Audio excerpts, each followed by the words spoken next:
Omni-Man began the story as a fake hero, became a villain, and has seemingly been redeemed, but recent evidence suggests that he had good in him all along. He's a good man, and thorough. Welcome to 30's Feedback, folks.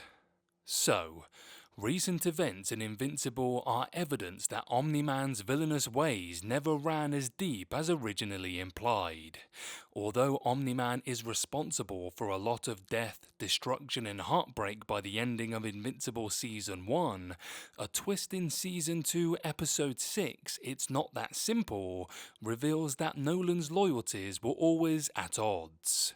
It's clear that the mustachioed Viltrumite isn't a hero, but to call him a textbook villain would also be an oversimplification. Mark's complicated relationship with his fallen father is one of the cornerstones of Invincible Season 2, and their unusual bond is set to be thrust even further into the spotlight. Most members of the Invincible cast have suffered due to Omni-Man's actions, and while his redemption may not ever be fully complete, the terrors he inflicted upon Earth and his son may not have been carried out by a fully corrupted soul. It's Not That Simple came with the revelation that Omni-Man wasn't just Earth's most powerful superhero, but he was also a part-time sci-fi novelist. When his actions during the end of Invincible Season 1 are taken into account, it's tricky to imagine Nolan Grayson taking the time out of his day to pen a literary adventure. Such an endeavour doesn't seem fitting for a planet-conquering alien. The act of writing sci-fi novels seems like a very human endeavour, and the fact that he wrote multiple implies that Omni-Man actually found enjoyment in artistic expression. He's about to paint his masterpiece. Omni-Man may believe that it was his fight against Mark that began his path to change, but the books are a clear sign that transformation was already well underway. Spending so much time living among humans and starting a family with one obviously had a big effect on Omni-Man. Mark's meeting with Art Rosenbaum in It's Not That Simple even confirms that Omni-Man only started writing the books after Mark's birth. He wrote sci-fi novels under a pen name when you were a kid, so it was exactly fatherhood that started to soften Nolan, even if he didn't realize it. As with many writers, Omni-Man drew on his own experiences when creating his stories. Although he wrote under a pseudonym, it's clear from the content of the books and their artwork that the protagonist is heavily based on himself. As Alan the Alien later confirms, only a few details have been altered to create Nolan's literary adventures. While this could be a sign of lack of creativity, it may also have been an intentional move.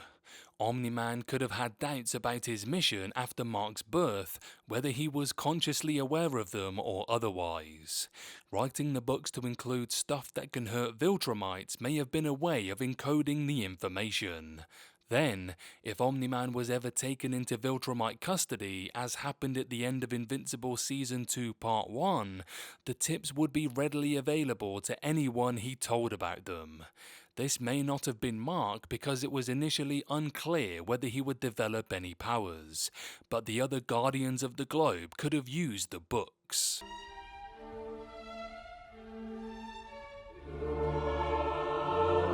The shocking reveal of Omni-Man's drastic turnaround in the final moments of Invincible Season 2 Episode 3, This Missive, This Machination, seems as though it comes out of nowhere. However, there are various pieces of evidence to back up the fact that it was always possible for Omni-Man to redeem himself. For example, he had Mark at his mercy at the end of Invincible Season 1, and yet Omni-Man chose to leave Earth due to being overcome with guilt for what he had done to his son and to Earth.